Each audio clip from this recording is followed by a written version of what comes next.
নমস্কার, যেটি আমরা মেনলি এবং মুখ্যত বিষয়ে আলোচনা করব সেটি হলো বঙ্গ জ্যোতিষ সমাজ। পশ্চিমবঙ্গের জ্যোতিষ সমাজ বলে একটি গ্রুপ তৈরি হয়েছে এবং সেই গ্রুপের মাধ্যমে বিভিন্ন জ্যোতিষকে আলোচনার মাধ্যমে রাখা হচ্ছে। কিন্তু তার আগে আরজিকর কাণ্ডে যে বোন আমার, যে দিদি, যে মর্মান্তিকভাবে তার উপরে অত্যাচার করে তাকে যে মৃত্যুবরণ করতে হলো, তার জন্য আমি শ্রদ্ধা জ্ঞাপন এবং তার আত্মার শান্তি কামনা সর্বতোভাবে করি। দ্বিতীয়ত কথা হলো বঙ্গ জ্যোতিষ সমাজ বলে যে হোয়াটসঅ্যাপ গ্রুপ, এবং তার মধ্যে পশ্চিমবঙ্গের প্রত্যেক প্রান্ত থেকে জ্যোতিষীদেরকে একত্রিত করা হচ্ছে এবং একত্রিত করার তাদের যে মূল বিষয়বস্তু হলো সেটা হলো কলেজ স্ট্রিট টু হেতুয়া পর্যন্ত তারা মৌন কলরব করবে। তো মৌন কলরব জ্যোতিষ শাস্ত্রের মূল উদ্দেশ্য হলো, এটা তো কোনো রকমভাবে করা ঠিক, আমি এখানেতে ভুল বলছি না, কিন্তু তার সম্পর্কিত এখানেতে পশ্চিমবঙ্গের বহু জ্যোতিষ এবং নামী মানে জ্যোতিষ শিখেছে না না শিখেছে তার সম্পর্কে বলতে চাইবো না, কিন্তু নামী তারা টাকা প্রচার করে বা বিভিন্ন রকম করে তারা এখানেতে প্রচার করছে যে এখানে একটা মৌন কলরব করব, কিন্তু কোথাও যে জ্যোতিষ শাস্ত্রের উন্নতির জন্য তারা কোনোদিন ভাবে না যে জ্যোতিষকে কিভাবে রিসার্চেবল করে আরও তাকে পুঙ্খানুপুঙ্খভাবে বিচার করে সেই দিকে কোনো রকম কিছু তাদের হায় হুতাশ নেই বা কোনো রকম তাদের কিছু নেই। তারা জ্যোতিষ সমাজে ধরুন আজকের দিনে এই যে মনে করুন বোনটা যে হয়েছে, সে বিচার পাবে না পাবে না এটাও একটা প্রশ্ন। সেই সম্পর্কিত কোনো ব্যক্তি যাতে প্রশ্ন না তুলে দেয় বা প্রশ্ন না করে, তার অপোনেন্ট জ্যোতিষের যে সমস্ত গুরু নামধারী যেগুলো আছে তারা এই মৌন কলরব করছে। এখানেতে মৌন কলরব করার কারণ কি? কারণ মৌন যদি না থেকে, মৌন অর্থাৎ চুপ করে, অর্থাৎ কোনো রকমভাবে এনারা যদি কথাবার্তা বলে ফেলেন, তাহলে এনাদেরকেই হয়তো সাধারণ মানুষ প্রশ্ন করতে পারে যে আপনারাই হয়তো জ্যোতিষী, তো আপনারাই তো এর উত্তর জানতে পারেন, তো আপনারা আবার কি করে তাহলে এর বিষয়ে বিচার চাইতে যাচ্ছেন। আমি সর্বতোভাবে বিশ্বাস করি এবং সাপোর্ট করি এই মিটিং এবং মিছিলকে, কিন্তু আমার কোনো জায়গায় মনে হচ্ছে এখানেতে জ্যোতিষ, তান্ত্রিক এবং পৌরোহিত্য যে সমস্ত ব্রাহ্মণ সন্তান আছে তাদেরকেও দুই চারজনকে এরা ভ্রমিত করার জন্য কোনো জ্যোতিষশাস্ত্রের নলেজ নয়, কোনো পৌরোহিত্য নলেজ নয়, কোনো দিন তো দেয়নি, এবং বিভিন্ন রকমভাবে তারা নিজেরাই জানে না, তো আর কীভাবে দেবে। তো পৌরোহিত্য ব্রাহ্মণ সন্তান, তো তাদেরকে নানা রকমভাবে কনফিউজ করে তাদেরকে রেখে সামনে তারা থেকে এই বিষয়টা করার চেষ্টা করছে। তো আমার এখন মূল বক্তব্য সেই সমস্ত জ্যোতিষ বন্ধুদেরই কাছে যে এর বিচার হবে না অ্যাকচুয়ালি তার পজিটিভে যাবে না নেগেটিভে যাবে, সেটা আপনারা নিজেরাই তো কিছু না কিছু আলোচনা করে বার করতে তো নিশ্চয়ই পারেন, বা কোন টাইমে হবে কোন টাইমে না হবে এটা তো নিজেরাই পারেন। তো আমার মনে হয় না যে আপনারা এই মৌন কলরব করার পেছনে এটাই কারণ মানুষই আপনাকে প্রশ্ন করবে এবং এই প্রশ্নের উত্তর আপনার কাছে নেই, সেই জন্য এই মৌন কলরব। না হলে তো আপনারা তো জাস্টিস চাই বলবেন, এটা নিজেদেরই মুখ লজ্জার কারণে তা আপনারা আর বলতে পারছেন না, তাই মৌন কলরব। জ্যোতিষ সমাজের এরা কোনোদিনই উন্নতি চায়নি, কোনোদিনই এরা উন্নতি করতে কোনোদিনই দেবে না, সেটা নিয়ে একান্ত শিওর।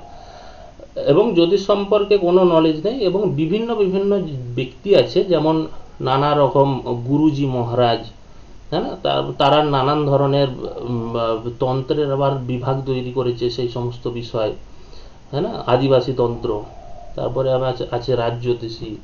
তো রাজ জ্যোতিষী অর্থাৎ তারা কোনো রাজার জ্যোতিষী বা এরকম হতে পারে। তো আবার অনেকে আছে দাক্ষা, এবং আজকের দিনে সব থেকে বড় হাস্যকর বিষয় জ্যোতিষ সাংস্কৃতিক অনুষ্ঠান। জ্যোতিষীতে আবার সাংস্কৃতিক অনুষ্ঠান কিভাবে, মানে মিনিমাম কমন সেন্সটুকু নেই, এবং বিভিন্ন ধরনের কথাবার্তা ইউজ করে বিভিন্ন ধরনের জিনিস এরা করছে। জ্যোতিষ শাস্ত্রে নানান রকমভাবে চলাচলার মাধ্যমে এরা জ্যোতিষ শাস্ত্রের ধ্বংসই বলুন আর সমস্ত কিছুই বলুন এরা করছে। তো বিভিন্ন প্রকার ব্যক্তি আছে যাদের কোনো রকম নলেজ নেই। মনে করুন কেউ কোনো রকমভাবে আজকে একটা কোনো ব্যক্তির সঙ্গে বিজনেস করতে যাবে, বা মনে করুন বিবাহ কবে হবে, তো সেটা বিবাহ কবে হবে সেই ডেট বা সেই তারিখ তো বলা তো দূরের কথা, বরং তার মাঙ্গলিক দোষ ঢুকিয়ে দেবে, কালসর্প দোষ ঢুকিয়ে দেবে, তাই না। জমি কবে কিনবো সেই প্রশ্নের উত্তর না পেয়ে অন্যরকম উত্তর আসবে, পরীক্ষায় রেজাল্ট কেমন হবে আগের টাইমে সেটাও বলতে পারবে না। তো বিভিন্ন ধরনের এই সমস্ত ফলাদেশ থেকে সরিয়ে যাওয়ায় এরা টপিকের বাইরে বিভিন্ন রকম প্রশ্ন এবং কথাবার্তার মাধ্যমে এরা অ্যাকচুয়ালি এই বিজনেস বলুন বা এই সমস্ত বিষয়গুলো এনারা চালিয়ে যাচ্ছেন। জ্যোতিষ শাস্ত্রের বিভিন্ন রকমের প্রেডিকশন করা যায় বা ফলাদেশ করা যায়, যেমন পার্টিকুলার দিন কোনো এক ব্যক্তি অপশন ট্রেডিং করবে, মনে করুন trading share market option trading করবে, সেই দিন তার লাভ হবে না লস হবে। মঙ্গল শনি রবি রাহু কেতু যেখানে আছে তার লাভ হবে না লোকসান হবে।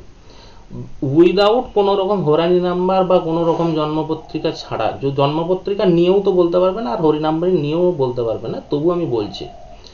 তো আমি সেগুলো কোনো কিছুই প্রয়োজন হয়নি, মানে হরারি নাম্বারও প্রয়োজন হয়নি আর জন্মপত্রিকাও প্রয়োজন হয়নি। তো এই রকম কিছু বিষয়, তো তাদের কাছে কোনো রকম উত্তরও নেই আর কোনো রকম কিছুও নেই। তো তারা অ্যাকচুয়ালি ব্রডলি বিষয় বলে এবং বিভিন্ন আজকের দিনে সব থেকে বড় কথা বলছে নারী জ্যোতিষ, হ্যাঁ জ্যোতিষ, নারী জ্যোতিষ, কেপি জ্যোতিষ, কাসপাল এন্টারলিং এবং বিভিন্ন পদ্ধতি। তো তারা বিভিন্ন রকমভাবে মানুষকে কনফিউশন করে এবং যে পশ্চিমবঙ্গে আমি এসেছিলাম এই নারী জ্যোতিষের প্রবক্তা, আমি বই লিখেছি, হ্যাঁ এরকম ধরনের কৃষ্ণানবাবু আছে বোধহয়। তারপরে এই সমস্ত তাদের বড় বড় মুখের কথাবার্তা, জানেনি কিছুই আর ওই রকমভাবেই চলছে আর কি। সব থেকে বড় কথা পশ্চিমবঙ্গের, আমি গোটা কলকাতা টু টোটাল আমি জ্যোতিষশাস্ত্রের পেছনে বিভিন্ন ব্যক্তির কাছে একটা আধটা প্রশ্ন নিয়ে গেছিলাম। তো কোনো ইনস্টিটিউট, সব থেকে পুরনো ইনস্টিটিউট 44 ইয়ার্সের, আপনারা হয়তো জানেন, সেই ইনস্টিটিউটেও প্রচুর পরিমাণে টিচার আছে এবং তাদের কাছেও আমি এই সমস্ত প্রশ্ন বা নিয়ে গেছিলাম অ্যাকচুয়ালি আমার উত্তরের জন্য। আমার এই যে ভিডিও করা বা এই বলাগুলি, এগুলো অ্যাকচুয়ালি সেই সমস্ত জ্যোতিষ গুরুদের, মানে দেখানো গুরুদের জন্য নয়, এটা অ্যাকচুয়ালি সেই সমস্ত ব্যক্তিদের জন্য যারা জ্যোতিষ নিজেদেরকে মনে করে কিন্তু তাদের জ্যোতিষের কোনো রকম ফলাদেশ দেবার যোগ্যতা বা ক্যাপাবিলিটি তাদের মধ্যে নেই। এটা আমি খুব ভালো করে জানি এবং লিখে দিতে পারি, তাদের মধ্যে কোনো ক্যাপাবিলিটি নেই।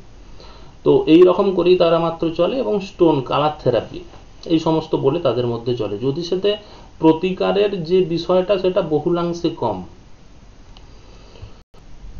অপ্রত্যক্ষানি শাস্ত্রানি বিবদেস্তেষু কেবলম প্রত্যক্ষং জ্যোতিষ শাস্ত্রং চন্দ্রার্কৌ যত্র সাক্ষিণৌ। অপ্রত্যক্ষ অন্যান্য শাস্ত্র, কিন্তু এই যে চন্দ্র সূর্য যেখানে সঠিকভাবে দেখতে পাওয়া যায় বা যেগুলোকে সাক্ষাৎ দেখতে পাওয়া যায় তাদের উপরে বিশ্বাস অবশ্যই করা যায়। আমি বিগত বহু বছর ধরে জ্যোতিষের বিভিন্ন জায়গা ঘুরেছি এবং বিভিন্ন জায়গায় বাসন মেজেছি জ্যোতিষের, 8 থেকে 10 বছর টোটালি। তো তারপরে জ্যোতিষশাস্ত্রের নলেজ আমি পেয়েছি। তো এই সমস্ত যে ভড়ংবাজি বঙ্গজ্যোতিষ সমাজ বা অন্যান্য সমাজ বিভিন্ন ব্যক্তিদেরকে ডেকে, তো যেটা মূল কোয়েশ্চেন যে এনারা অ্যাকচুয়ালি করেছেন বোধহয় অনুষ্ঠানটা 24 তারিখে বোধহয় শনিবার পড়ছে।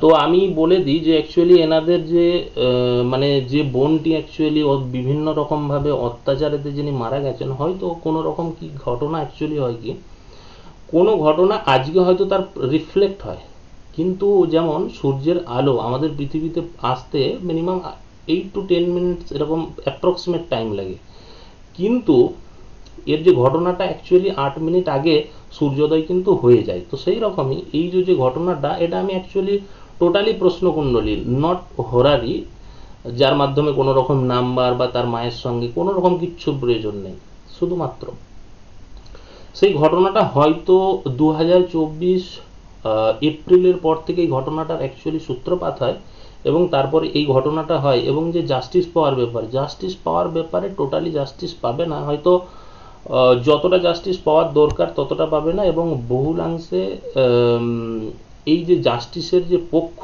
বা এই জাস্টিস পাওয়ার ক্ষেত্রে মানে অ্যাকচুয়ালি যে মহিলার প্রতি যেটি করা হয়েছে সেটি যে অপরাধীরা যারা শাস্তি পাবে সেই শাস্তি পাবে না, মানে যেটা পাওয়ার দরকার সেটা পাবে না। বহু অংশে ব্যক্তি সব ছাড়া পেয়ে যাবে। এর মধ্যে যে সমস্ত ব্যক্তি আমরা খবর বা নিউজে জানতে পেরেছি যে অনেক ব্যক্তির মধ্যে ইনভলভ আছে, কিন্তু সেই সমস্ত ব্যক্তি ইনভলভ হলেও এর সঠিক বিচার কিন্তু হবে না। এই বোনের প্রতি অন্যায় অবিচারী রয়েই গেল বা রয়েই যাবে। হয়তো এক আধজনই এই দোষের সাজা পাবে, কিন্তু বাকি যে সমস্ত ব্যক্তি হয়তো খুব কম সময়ের জন্য, 1 বছর 2 বছর বা 3 বছরের জন্য, তারপরে তারা বেকসুর খালাস পেয়ে যাবে বা অন্য কোনো রাস্তার মাধ্যমে বেঁচে যাবে। আর দ্বিতীয় কথা, 24 তারিখে এনারা বঙ্গজ্যোতিষ সম্মেলন যে সমস্ত যেগুলো করতে চাইছে,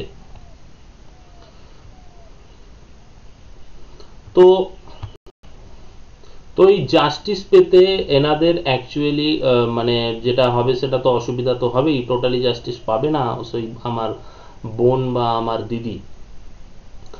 এখন অদ্বিতীয় কথা যে এনারা অ্যাকচুয়ালি বঙ্গ জ্যোতিষ সমাজের 24 তারিখে যে সম্মেলন বা যে মৌন কলরব করার চেষ্টা করছে, এই কলরবেতে যে সমস্ত ব্যক্তি অংশগ্রহণ করার চেষ্টা করবে তারা কোনো না কোনো রকমভাবে সমস্যার মধ্যে, প্রাকৃতিক দুর্যোগ বা কোনো রকমভাবে তারা প্রবলেমেটিক সিচুয়েশনের মধ্যে ফেস করবে, বা এই আন্দোলনটা হয়তো করতেই পারবে না বা কোনো রকমভাবে। আমি এই আন্দোলনের বিপক্ষে নয়, আমি জ্যোতিষ সমাজের যে বা তান্ত্রিক সমাজের বা যে পৌরোহিত্য সমাজকে যেটা ইউজ করে যে নানান রকমভাবে অন্য রকমভাবে অতিবাহিত করা হচ্ছে, এই সমস্ত ব্যক্তিগুলো সেই সমস্ত ভাই বোনের পক্ষে। মনে করুন 500 থেকে 600-700 ব্যক্তি যে এই গ্রুপের মধ্যে আছে, সেই সমস্ত ব্যক্তিদের উপরে যে অন্যায় অবিচার আগে যেগুলো হবে, সেগুলো অন্যান্য যে এই যে আরজি করের অন্য এক বোনের প্রতি হয়েছে না, সেগুলো এই সমস্ত ব্যক্তিদের চোখে আশার আলো ফুটিয়ে তাদের উপরেই অন্যায় অবিচার হবে। আর আপনারা তো জানেন বিভিন্ন রকমের সার্টিফিকেট, বিভিন্ন ধরনের নানান ধরনের করে জ্যোতিষ সমাজকে কলঙ্কিত করার চেষ্টা করছে।